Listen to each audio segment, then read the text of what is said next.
El periodo preoperatorio se encuentra ubicado entre el periodo sensorio-motor y el periodo operatorio concreto, pero no funciona simplemente como un intermediario, sino que tiene características propias que lo vuelven fundamental para los desarrollos subsiguientes. Entre sus características tenemos el pensamiento egocéntrico, que presenta factores como el artificialismo, el finalismo, el animismo y el materialismo. Otra cuestión que es importante y característica de este periodo es la inteligencia intuitiva, o sea, prelógica. La interiorización de la acción, que es fundamental como rasgo para este periodo, y la función semiótica o simbólica, que se van a ver desarrolladas a través de la imitación diferida, el juego simbólico, el dibujo, la imagen mental y la evocación verbal.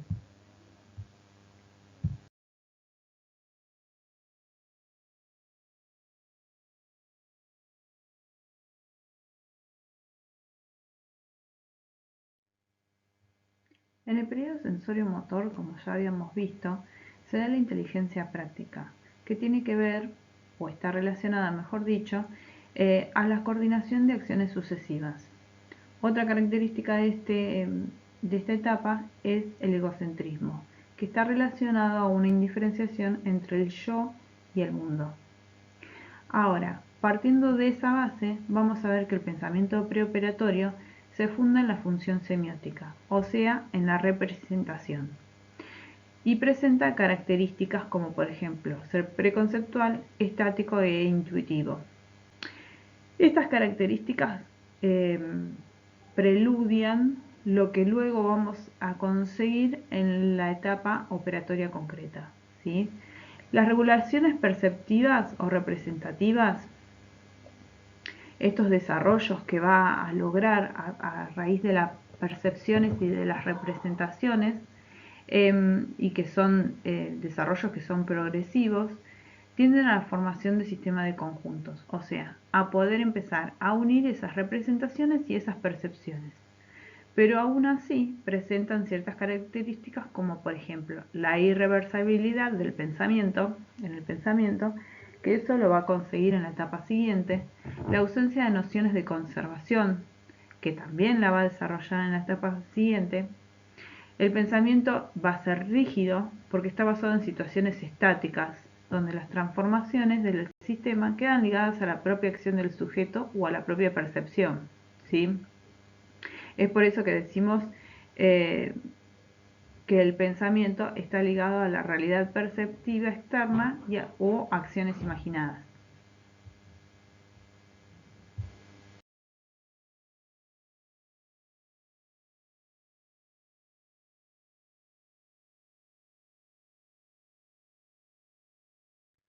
El egocentrismo se percibe como diferenciación entre el punto de vista propio y el de los demás. Piaget decía que los niños son pequeños científicos que generan hipótesis sobre el funcionamiento del mundo. Pero cuando les preguntamos algo a los niños menores de 7 años para que nos den cuenta de cómo formularon esas hipótesis, presentan una cierta pobreza o presentan una pobreza en sus pruebas y una incapacidad para la afirmación, para generar afirmaciones sobre cómo llegaron a esas hipótesis. Eh, o cómo pueden demostrar la experimentación, ¿sí? O una incapacidad para la retrospección. De igual forma, el niño de 4 a 7 años no sabe definir los conceptos que utiliza y se limita a relacionar a los objetos en función de su utilización. O sea, eh, cuando quiere nombrar ciertos objetos eh, y no tiene la palabra, ¿sí?, que se asocia con ese objeto, ¿cómo es que hace? Lo define por su función, por su funcionalidad, por su acción. Bueno, tanto sus hipótesis como por ejemplo en el juego se va a ver el animismo, el finalismo, la materialización y el artificialismo, ¿sí? Como se podría decir reforzadores de ese pensamiento egocéntrico. El animismo infantil es la tendencia a concebir, como que las cosas tuviesen vida, es decir, que las dota de intención y de una cierta conciencia. Cuando hablamos de cierta conciencia, de un cierto saber. Por ejemplo, las nubes las nubes son empujadas por el viento porque no saben a dónde ir, pero el viento sí sabe dónde llevarlas, ¿no? En el finalismo se busca el porqué de las cosas. ¿Vieron los famosos porqué de los chicos? Bueno, pero en este finalismo pregunta no solamente cuando hace referencia a ese porqué, es tanto a la causa como a la finalidad de por qué algo sucede. Los adultos tenemos diferentes formas de preguntar, si queremos saber una u otra cosa, pero los niños siempre preguntan el por qué. Y muchas veces pasa que nosotros les damos una respuesta a ese por qué y esa respuesta no termina de cerrarles y siguen preguntando. ¿Por qué? Porque buscan, ¿sí?, no solamente saber la causalidad, sino la finalidad. Ahora, la materialización. Cuando habla de materialización, ¿sí?, hace referencia, y no lo desarrolla mucho, ¿sí?, a que necesitan otorgarle ciertas características para poder explicar algo. Y esto se ve muy reflejado en la vida anímica. Por ejemplo, la voz que está en mi cabeza, que me dice que tengo que hacer tal cosa, o por ejemplo, bueno, los sueños como imágenes. Eh, Siempre busca para explicar algo, o sea, cuando tiene que explicar algo y no sabe cómo definirlo, a veces es muy difícil hablar sobre el pensamiento. Si nosotros nos preguntamos qué es el pensamiento, es muy difícil definirlo.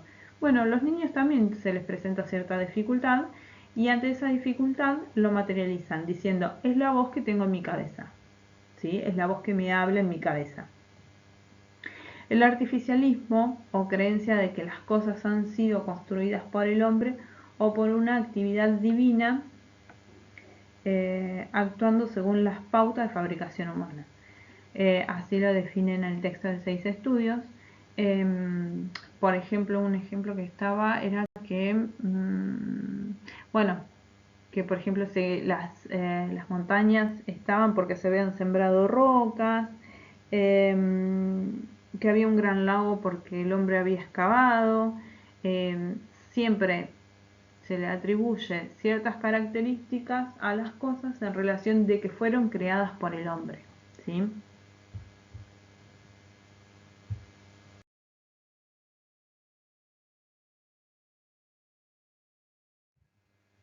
La intuición, que Piaget desarrolló en el texto de 6 estudios, es la simple interiorización de las percepciones y los movimientos bajo la forma de imágenes representativas y de experiencias mentales. Esto quiere decir que, en un primer momento, en el sensorio motor, vemos que el niño se basa en la coordinación de acciones, ¿sí? Ahora, esa coordinación de acciones que logra conseguir puede representarlas mentalmente a través de experiencias mentales. Lo que no puede hacer es articularlas o verlas de manera global, ¿sí? Dice, lo característico de las intuiciones primarias es en efecto el ser rígidas e irreversibles. Estas intuiciones son comparables a los esquemas perceptivos y a los actos habituales que aparecen en bloque y no pueden alterarse. Cuando nosotros hacemos la prueba de conservación de sustancia en la etapa preoperatoria, vamos a darnos cuenta de que el niño no puede ver la globalidad de lo que pasa, sino que percibe solamente uno de los aspectos.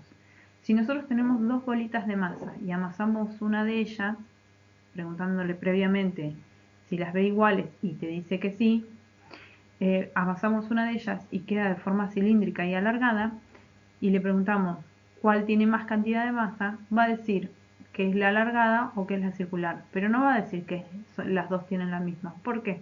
Porque se ata a los conceptos o a las percepciones que tiene en el momento, ¿sí?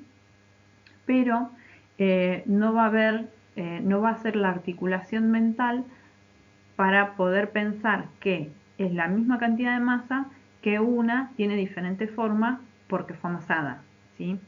Ahora, en el tercer punto, donde dice, la intuición de la velocidad se reduce, por tanto, al adelantamiento efectivo y no desembocará en la relación de los tiempos y los espacios recorridos, y plantea una pregunta, ¿en qué consisten, pues, estas intuiciones elementales de la correspondencia espacial u óptica, del orden directo A, B, C o del adelantamiento? Se trata simplemente de esquemas perceptivos o de esquemas de acción y, por tanto, de esquemas sensorio-motores, pero transpuestos o interiorizados en representaciones. Se trata de imágenes o de simulaciones de lo real a medio camino entre las experiencias efectivas y las experiencias mentales, y no son aún operaciones lógicas generalizables y combinables entre sí. Esto quiere decir que las experiencias, tanto mentales como las experiencias motrices, ¿sí? No pueden ser combinadas mentalmente, y por eso es que no pueden ser generalizadas. Cuando habla de la velocidad, ¿sí? En el texto pone un ejemplo de si dos autos están como si fueran en dos pistas diferentes y una es una de las pistas tiene mayor recorrido, ¿sí? Y se largan los dos autos a la vez para jugar una carrera, el niño va a ver que para él es más rápido el que llega primero, ¿sí? No va a ver que hay un recorrido más largo, que da más vueltas, o ciertas características que tienen que ver con la articulación mental, sino que va a ver solamente, o sea, no es que va a ver, va a estar viendo toda la escena, pero se va a quedar con esta percepción que le generó que uno de los autos llegó primero.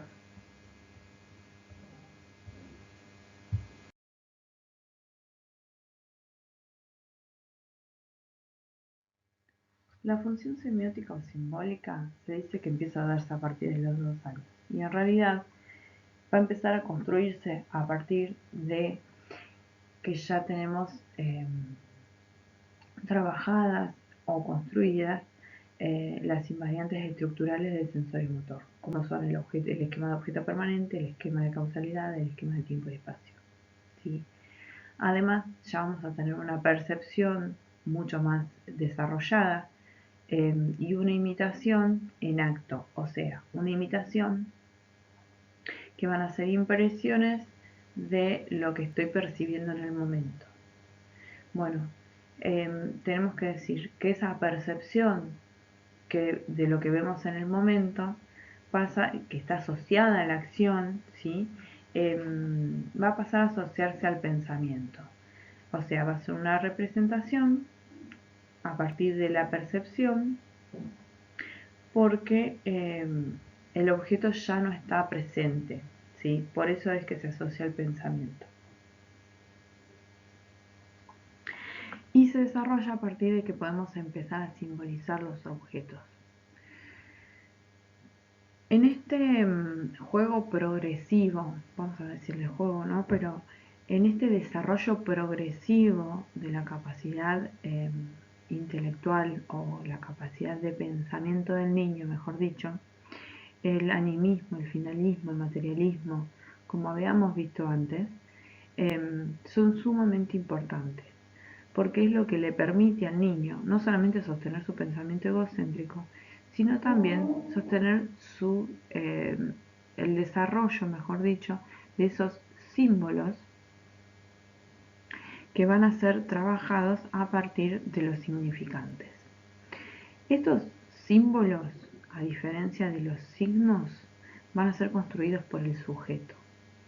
Y el signo que le es incorporado por medio del lenguaje va a ser de origen social, o sea, en algún punto les va a ser impuesto, ¿sí? Ahora nosotros tenemos los significantes ¿sí? Que son las herramientas a partir de las cuales se construye la función semiótica o simbólica, que son el lenguaje, la imitación diferida, la imagen mental, el gesto simbólico, el dibujo, etc. Y el significado en realidad son los objetos, los acontecimientos, el esquema conceptual, ¿sí? Que el niño va a ir construyendo a partir de lo simbólico o que le va a ser impuesto a partir del lenguaje, a partir de lo social. Los acontecimientos que son percibidos, o mejor dicho, la evocación de los acontecimientos que son percibidos, se los denomina representaciones. Y esas representaciones, a medida que son trabajadas por los significantes, van a ser interiorizadas, ¿sí?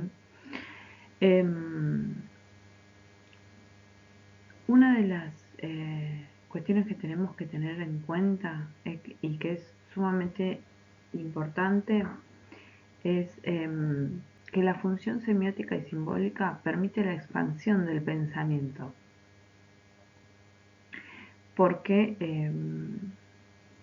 permite el pensamiento, porque se da a partir del pensamiento representativo, ¿sí? Ya no solamente estamos atados a lo que vemos y tocamos, sino que podemos evocar situaciones del pasado, situaciones conocidas. Los niños pueden empezar a evocar cosas que han visto en la tele, pero ya no en presencia del dibujito, por ejemplo, sino mucho más adelante, representar una escena, ¿sí? Tenemos que tener en cuenta que los mecanismos motores, como son la significación de conjunto, que se da a partir de la percepción, no permiten todavía la representación. O sea, ¿por qué? Porque no hay una diferenciación entre los significados y los significantes. O sea, en el sensorio motor puede ser que se le atribuye una, una significación a un objeto, ¿no? Y puede ser que lo nombre, o puede ser que, vieron que los chicos ya empiezan a decir algunas que otras palabras sueltas, no es un lenguaje articulado, sino que empiezan a nombrar objetos, ¿no? Entonces, vos me decís, por ejemplo, pero ¿cómo no va a tener construida en el sensorio motor la función semiótico simbólica? Sí, está determinando objetos o ya empieza a jugar atribuyéndole un significado, ¿no? Entonces ya hay algo de lo simbólico. Sí, pero el problema es que no están diferenciados entre sí. O sea, no hay una diferenciación entre el significado y el significante. Y eso es lo que marca el antes y el después, se podría decir, ¿sí? Porque un significante, fíjense que dice, un significante indiferenciado no es ni un símbolo ni un signo, es un indicio. O sea, si el niño tiene un objeto que le es familiar, ¿sí? Y te dice, por ejemplo, y tiene nombre ese objeto, pónganle mamadera. Entonces ve una parte de la mamadera y va a decir mamadera. Ahora, eh, si, si el objeto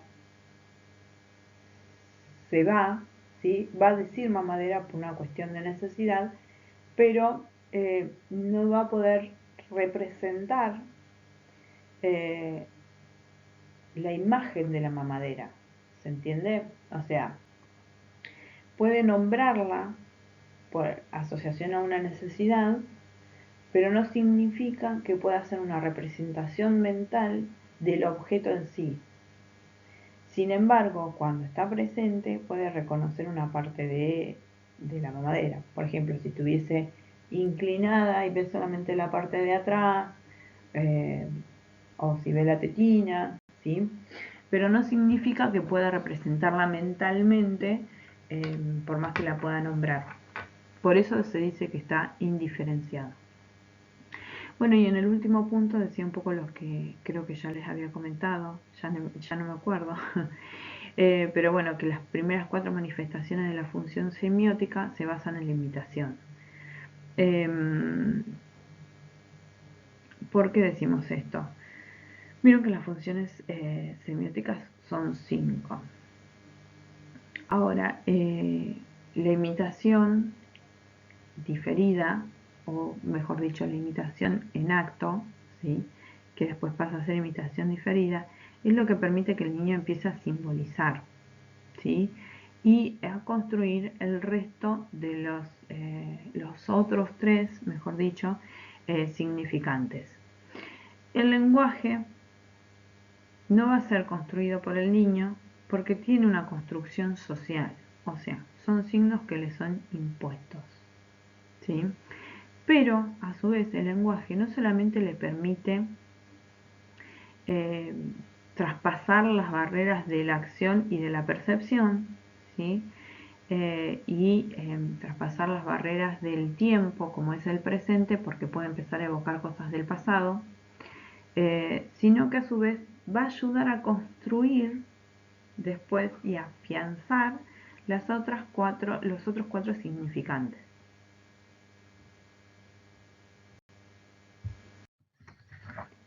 Bueno, vamos a ver que la función semiótica o simbólica se va a servir de los signos entonces, que son arbitrarios y convencionales, y de los símbolos que son construidos, ¿sí?, por los niños a través de los significantes diferenciados.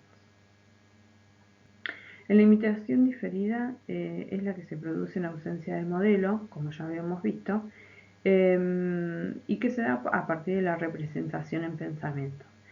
Esta imitación diferida, que es la representación en ausencia del modelo, son bosquejos internos, ¿sí?, de acción que se terminan desarrollando en el pensamiento.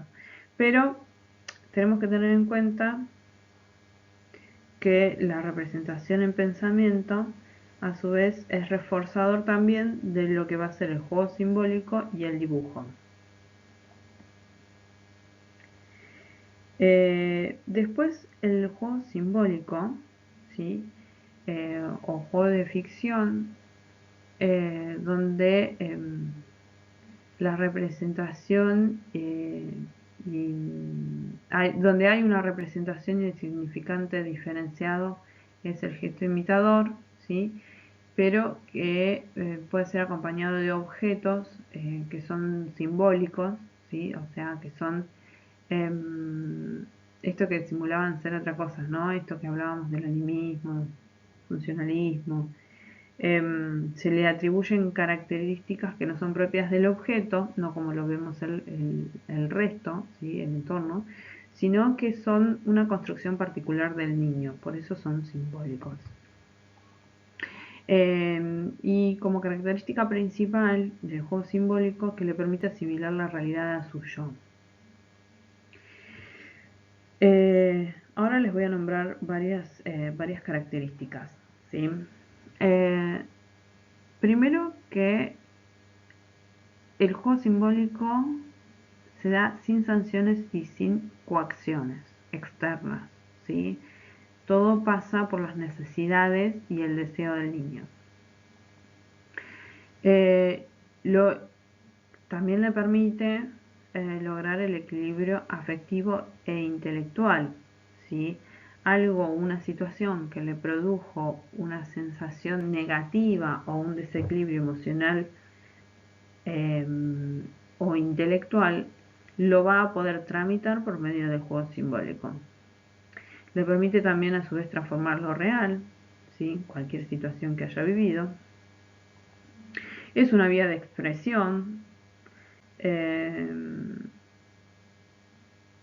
que puede modificar a medida que lo necesite, ¿sí?, y que le permite asimilar las necesidades afectivas e intereses cognitivos.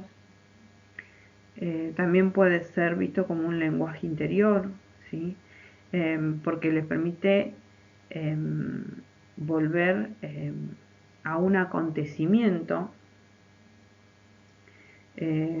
Los adultos, nosotros podemos revivir una situación a través del pensamiento, podemos hablar, podemos reflexionar, pero bueno, los niños ante su incapacidad de hacer esto, lo reviven por medio del juego simbólico, lo cual le permite solucionar conflictos y compensar necesidades insatisfechas, como así también les permite invertir ¿no? los papeles de autoridad.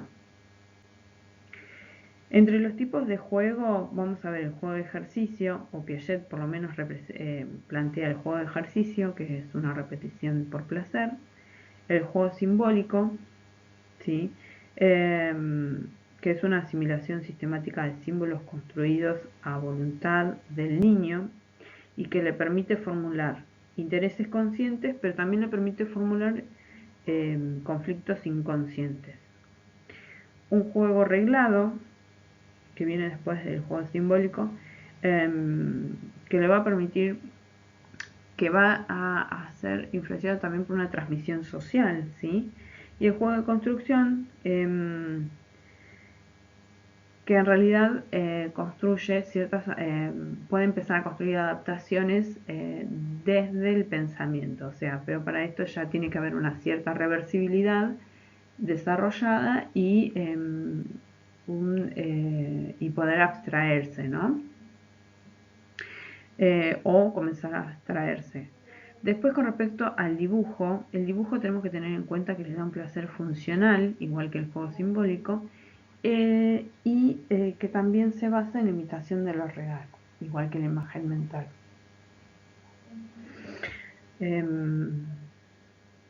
Tenemos que tener en cuenta que se puede hablar de una distinción entre el realismo fortuito, el realismo frustrado, los monigotes o renacuajos, el realismo intelectual y el realismo visual, ¿no? Donde el realismo fortuito es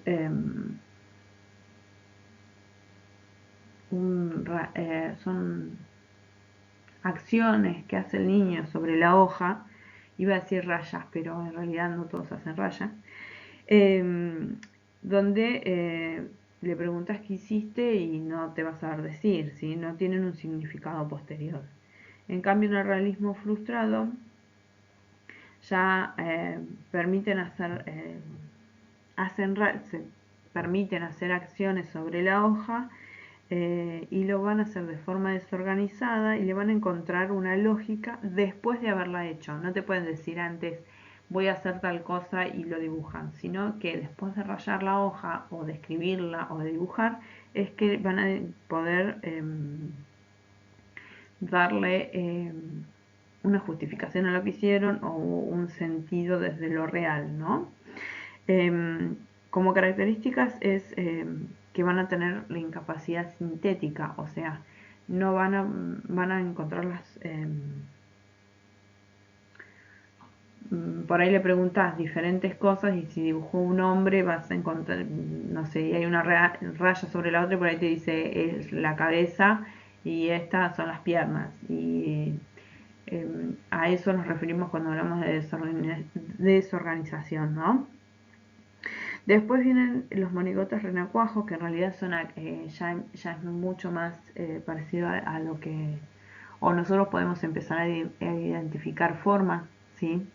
Porque son cabezas con apéndices filiformes, que son las extremidades. Y después viene el realismo intelectual, que ya puede graficar atributos, ¿sí? Pero el realismo intelectual le permite dibujar todo lo que considera que debe tener una persona. Por ejemplo, si dibujo una persona de costado, ¿sí? Igual le va a dibujar los dos ojos. Porque intelectualmente su imagen mental de una persona tiene que tener dos ojos. O sea, no lo dibuja desde la perspectiva donde lo está mirando, porque todavía no pudo construir la parte de perspectivas, ¿sí? Sino que es un realismo intelectual. ¿Por qué? Porque dibuja lo que para él o lo que él percibe de esa realidad. La palabra percibir no, sino de lo que la imagen mental que tiene de esa realidad, ¿sí? Después el realismo visual, ya ahí vamos a ver que ya no hay transparencias, que puede dibujar diferentes planos, que puede haber perspectivas, ¿sí? Puede buscar posiciones en la hoja en función de un eje, perdón, y de coordenadas, ¿sí? Pasemos a la imagen mental. Bueno, la imagen mental aparece como una imitación interiorizada. Es un poco más tardía, es una copia activa de los cuadros perceptivos con algunas referencias sensoriales, ¿sí? La imagen es un auxiliar simbólico del lenguaje, ¿sí? Es un sistema de significante relativo a objetos y vamos a ver que se divide en imágenes copia, que son más estáticas, donde hay una imitación material gráfica o gestual, donde la copia gráfica se reduce cuando en realidad se le pide que hagan rotaciones. O sea, si nosotros le pedimos que lo grafique, ¿sí?, a una imagen mental que tenga, cuando le pedimos, por ejemplo, no sé, que nos dibuje una mano sobre el papel, cuando le pedimos que nos la dibuje al revés, ¿sí? O sea, cuando se le pide una rotación, presenta dificultades, ¿sí? Porque todavía no tiene desarrollada, como ya habíamos visto, las perspectivas y la articulación mental que le permita rotar la imagen mental o pensarla de diferentes caras, ¿sí?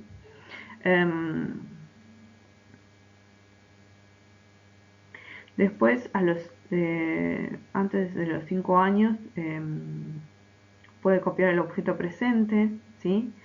Pero antes de los 7 años ya puede dibujar algún tipo de representación que tenga hecha, ¿sí?, en relación a esta imagen mental, ¿no? Después, por eso hablábamos de imágenes copia, o sea, son más estáticas, ¿sí? No le permite una articulación mental donde pueda haber algún tipo de movimiento, por ejemplo, de esa imagen mental. La imagen y operación, ¿no? En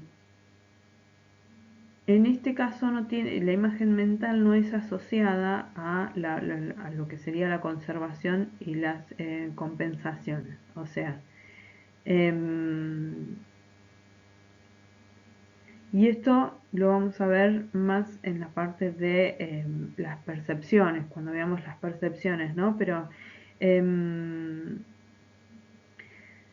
cuando se le pide que haga conservaciones o compensaciones mentalmente, no los va a poder hacer, ¿sí? Y después también está el recuerdo imagen, que viene después de la imagen mental. Bueno, la evocación verbal. Como ya habíamos dicho, ¿no? Le permite poder evocar situaciones pasadas o situaciones futuras, es más, puede decir cosas que piensa hacer que después terminan haciendo.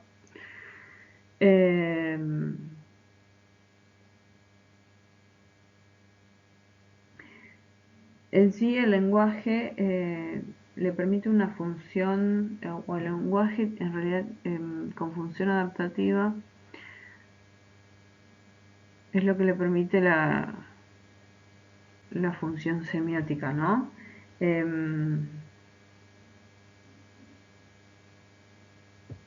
Porque surge de los significantes de carácter imitativo, pero no dejan de ser social. Vamos a ver que hay varios, lo divide en varias progresiones que va haciendo el lenguaje, ¿no? donde el primero es el balbuceo espontáneo, que se da entre los 6 y el año, entre los 6 meses y el año. Después va a haber una diferenciación de fonemas entre los 11 12 meses, dice. Después va a haber palabras frases, ¿sí? Después va a haber frases de 2 palabras. Cuando hablamos de palabras frases, que con una palabra va a querer decir un montón de cosas y nombra una sola cosa, ¿sí? Después palabras frases, cuando ya dice 2, por ejemplo, 2 palabras o 3 palabras de todo algo, de todo lo que quiere decir, pero esas 2 palabras no van a estar articuladas, ¿no? Entre sí. Después las frases completas, que van a ser sin conjugación, y después de eso va a poder recién adquirir las estructuras gramaticales. El niño a partir de los 2 años, ¿sí? Va a poder empezar a generar sintaxis progresivas, donde va a haber un orden de la palabra y una forma de expresarla, ¿no? Que en realidad está influido por una asimilación generalizadora, o sea, esto que yo aprendo a raíz de esta frase asociada a esta acción o a esta situación, yo este mecanismo lo voy llevando a cabo con, en diferentes situaciones, con diferentes palabras, ¿no? Cuando quiero expresar diferentes cosas. Por eso se dice que es generalizadora.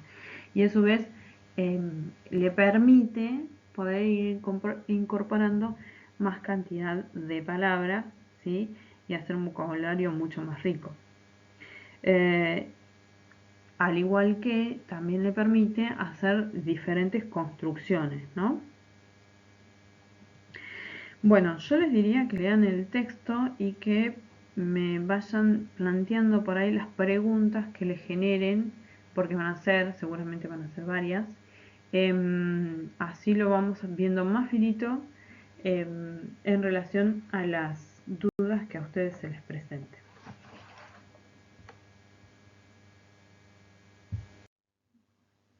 En el texto La formación del símbolo en el niño, página 17 y 18, Piaget nos comenta que en el periodo sensorio-motor la actividad asimiladora tiende a incorporar los objetos externos a sus esquemas, acomodando los esquemas en función a los objetos.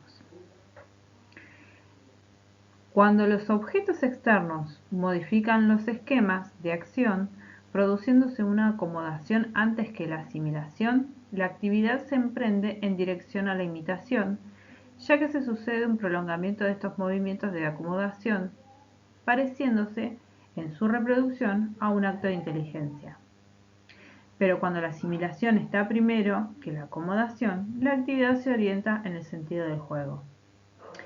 ¿Se ve la diferencia entre los tiempos de acomodación y asimilación y cómo influye cuando una está primero que la otra? O sea, si nosotros incluimos los objetos a una estructura donde ya hay esquemas previos y estos esquemas se acomodan, ¿sí?, en relación al objeto,